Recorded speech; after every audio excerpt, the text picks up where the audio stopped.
Yes, we're looking to find out why people in America seem to be having long-term effects from concussion, and yet we don't seem to see the same problems amongst jockeys. Jockeys have the highest rates of concussion of any athlete in the recorded literature, and therefore if concussion created long-term problems with dementia, we would expect to see lots of jockeys who were demented, suicidal, and had CTE, and we don't seem to see that. So when we started discussing research in this particular area, I talked to my American colleagues and my Australian colleagues, and we decided that this was a very good area to start looking at this particular problem. So we started a longitudinal cohort study to look at retired jockeys and to see whether they're any worse off compared to a normal population of controls.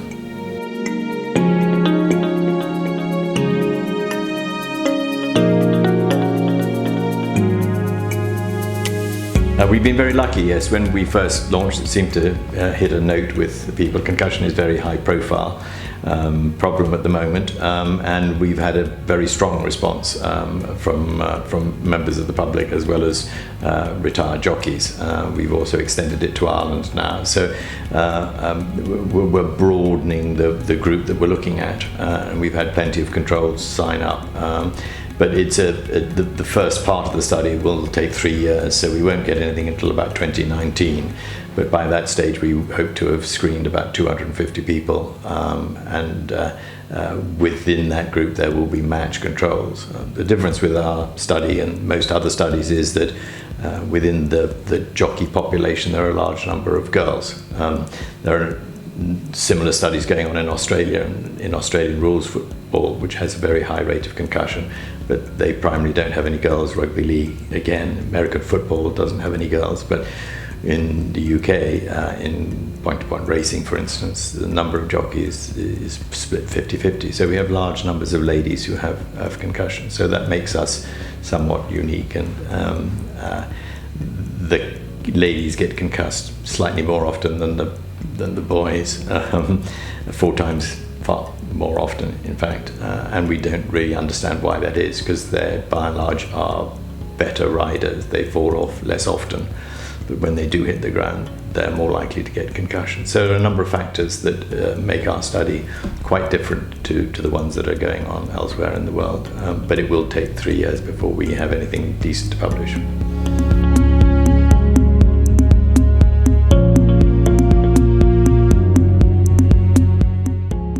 Nobody really understands it. It's recorded in lots of different sports, but most other sports, they are girl only and boy only. So there is women's football, soccer as it's called in the States, and there is women's rugby union. And when you look at them, the published literature shows that the rates of concussion in the ladies' game, if you like to call it that, is around 2 times that of what it is in the male game. So that's girls competing against each other compared to boys competing against each other. When you look at the environment of racing, where you have boys and girls competing side by side on the same ground, so they're getting the same speed over the same ground, all sitting on horses, clattering to the ground, we find the rate is nearer 4 times. And there have been lots of different explanations for this, but nobody has come up with a sound reason. I suspect it's just going to turn out that there will be a genetic factor that determines that girls are more sensible, and when they get concussed, by and large, they feel they should stop doing what they're doing, whereas the boys just carry on regardless, and that may be a bad thing.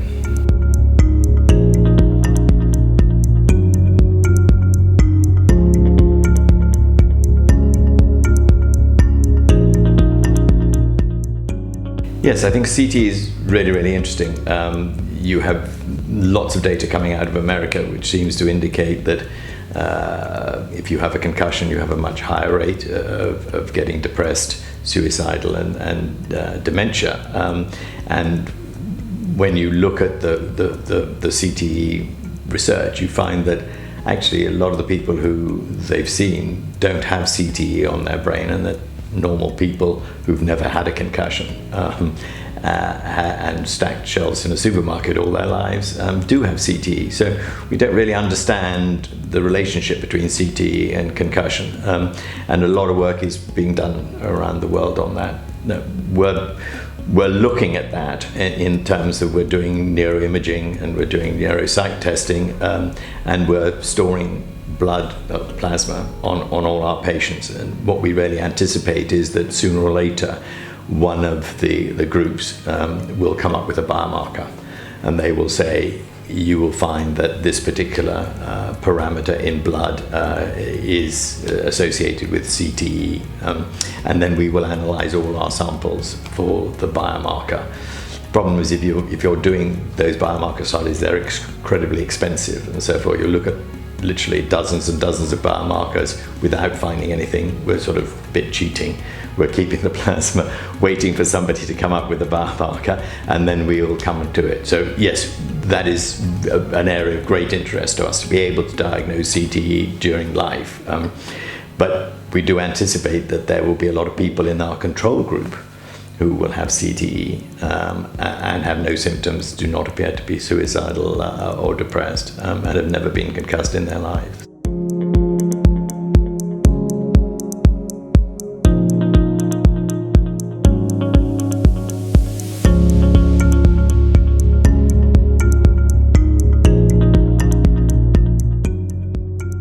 Berlin is yet another watershed in the way in which we look at concussion, and they have a number of different questions that are being addressed. And I'm associated with 3 of the questions, one of which is, is there any treatment modality for concussion that has proven to be worthwhile? And in the initial review of the research, which is everything that's been published, came up with over 3,000 articles. So 3,000 articles have been associated with, but when you actually hone down onto those that are actually controlled studies, there were 5.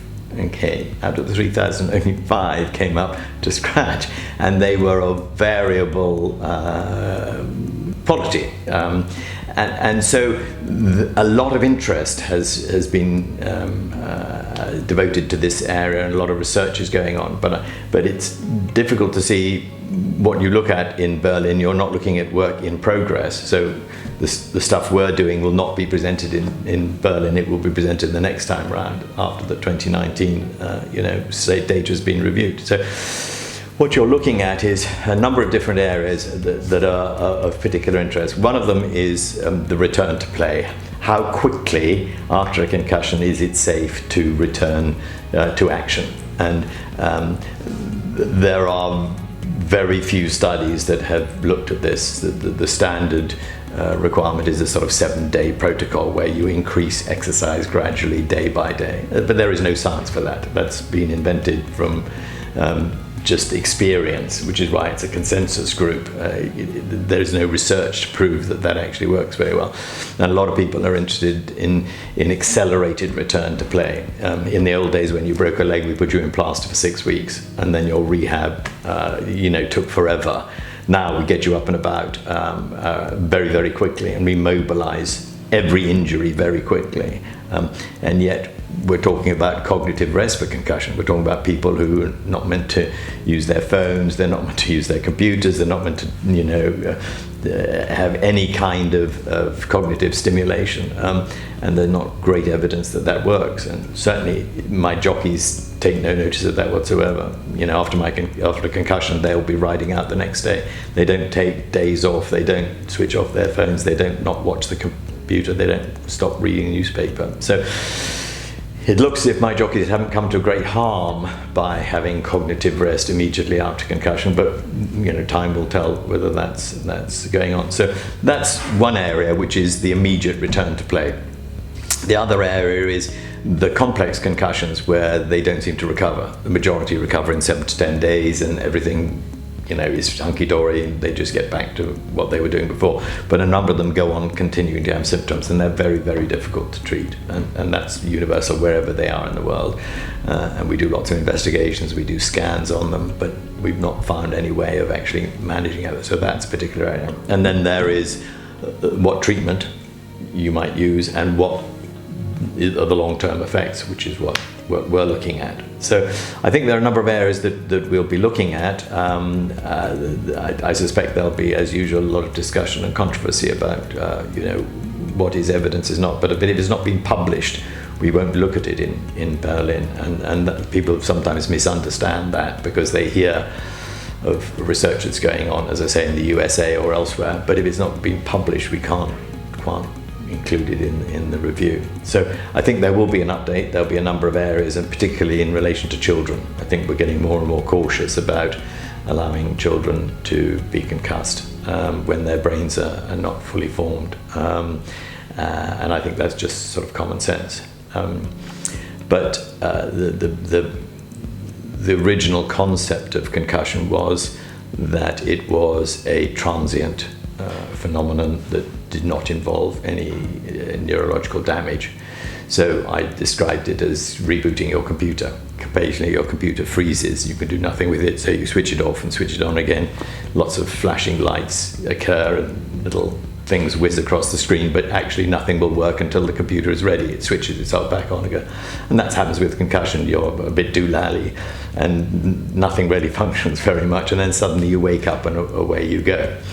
Now, it's quite plain that though there may be a small number who just reboot, there are others where there is some kind of structural damage. And if there's structural damage, then it can lead to, we would expect, some kind of sequelae later on in life. And so you have to think whether or not it's the majority are the rebooting type, or whether the rest are like some of the other injuries. So, for instance, many athletes rupture their ACL, anterior cruciate ligament, very, very common in soccer and rugby and many other sports, handball. When you have a ruptured ACL, quite often you have it repaired. We use a tendon from somewhere else, from your hamstring or your patella tendon, we repair it. And you recover in 6 to 9 months, and then you are capable of going back to play. So there's a very strong emphasis on return to play. But the fact is that once you've ruptured your ACL, your knee is never the same again. It is permanently damaged, and you will get arthritis in that knee quicker than your other knee, which has got the normal ACL. And that damage will be associated with what else happens, so whether the cartilage is damaged or whether any ligaments are damaged. And so the initial problem with your knee leads inevitably to arthritis, and we have to find out whether or not concussion is like that. So regardless of your return to play, if the initial concussion inevitably leads to some kind of problem in the long term, that means you've got to make a different decision, particularly if you're in your teens or 20s, as to whether or not you want to continue to take part in sport, or whether or not you want to take part in some other sport.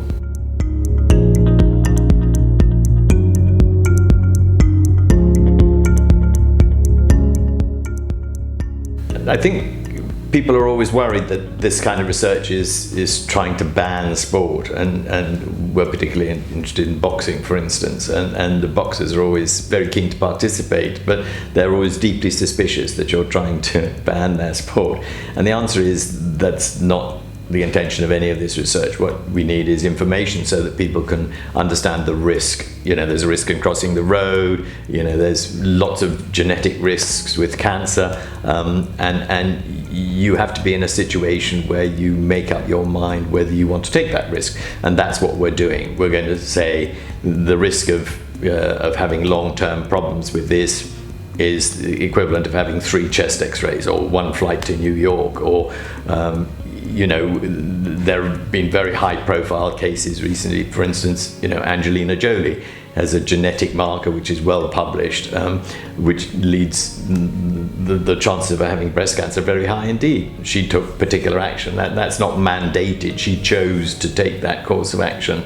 Not everybody else does it, but she had the knowledge. We gave her the knowledge. This is your genetic marker. This is your risk. Do you want to do anything about it? And that's what I'm anticipating. What we'll be able to say. What we'll say is, you have a genetic marker that means that you're much more at risk. And I divide them into wooden heads and glass jaws. So if you've got a wooden head genetic makeup, you can be bashed over the head as many times as is conceivable, and you'll come to no harm. You eventually will turn out and you're fine and frisky. And I'm hoping that most of my jockeys are wooden heads in the sense that they have survived in an environment where survival of the fittest means that they come out without any problems at the end of the day. If you're a glass jaw person, you get a quick bang on the chin and you go down and you're unconscious. And by and large, they get weeded out of sports because you just can't carry on. But most people who've involved in sport have had friends or people who are like that. You have a scrum and you get up and the same boy at the bottom of the scrum is unconscious in the ground, and eventually he has to give up. And those individuals have a genetic marker that may well lead to more problems in later life. And you merely say, look, sunshine, you haven't got a wooden head marker. You're much more at risk of ending up, having problems. Do you still want to be a prop forward or, a jockey or whatever it is? So it's all about knowledge and assessing risk, and then giving the individuals the opportunity of making up their own mind.